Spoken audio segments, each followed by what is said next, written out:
ఓం సాయిరామ్. అందరికీ నమస్కారం అండి. అందరూ ఎలా ఉన్నారు ఫ్రెండ్స్?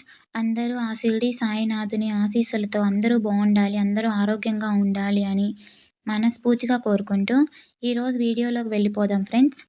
అంతకన్నా ముందు మన ఛానల్‌ని ఎవరైనా కొత్తగా చూస్తున్నట్లయితే మన ఛానల్‌ని సబ్స్క్రైబ్ చేసుకోండి ఫ్రెండ్స్. సద్గురు సాయి 77. అలాగే మన వీడియో నచ్చితే ఒక చిన్న లైక్ చేయండి ఫ్రెండ్స్. ఈరోజు బాబాగారు మన కోసం ఒక చక్కటి సందేశాన్ని తీసుకొచ్చారు ఫ్రెండ్స్. అది ఏంటో బాబాగారి మాటల్లోనే తెలుసుకుందాం. భగవంతుడు మహిమాన్వితుడు.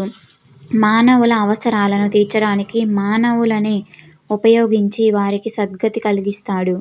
మానవ మాతృలమైన మనం చేసే ప్రతి పనికి కొంత ప్రతిఫలాన్ని ఆశించటం సహజం. కానీ బాబా భక్తులమైన మనకు నిజానికి ప్రతిఫలాపేక్ష ఉండకూడదు. మనకు భగవంతుడు ఇచ్చిన శక్తి, సామర్థ్యాలను ఇతరులకు సహాయపడటంలో వినియోగిస్తే మన జీవితం ధన్యమవుతుంది. నిజమైన భక్తి ప్రపత్తులు కలిగి ఉండటం అంటే ఇతరుల కష్టసుఖాలలో పాలు పంచుకోవటమే.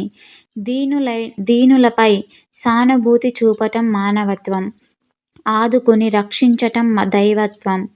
ఒక వృద్ధుణ్ణి దొంగలు దోచుకొని నడి రోడ్డు మీద కొట్టి పడేస్తే ఒక వ్యక్తి చూచి ఆ వృద్ధుణ్ణి ఎత్తుకొని ఒక సత్రం వద్దకు తీసుకువెళ్ళి, నిర్వహణాధికారికి నీవు ఇతని సంరక్షణకు ఎంత ధనం వెచ్చిస్తావో ఆ మొత్తం నేను ఇస్తాను అని అప్పచెప్పాడు.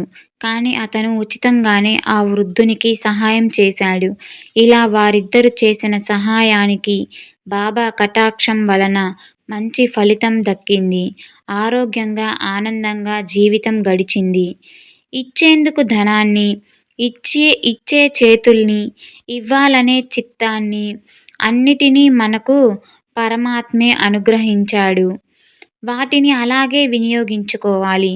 సాటి వారిని ఆపదలో ఉన్నప్పుడు రక్షించటానికి సంసిద్ధులమై ఉంటే మన ప్రత్యక్ష దైవం అయిన బాబా అందుకు ప్రతిఫలాన్ని ఊహించలేనంత అవ్యాజ కరుణా కటాక్షాలను ఆశీర్వాదాల రూపంగా కురిపిస్తారు. ఈరోజు మన వీడియో నచ్చితే ఒక చిన్న లైక్ చేయండి.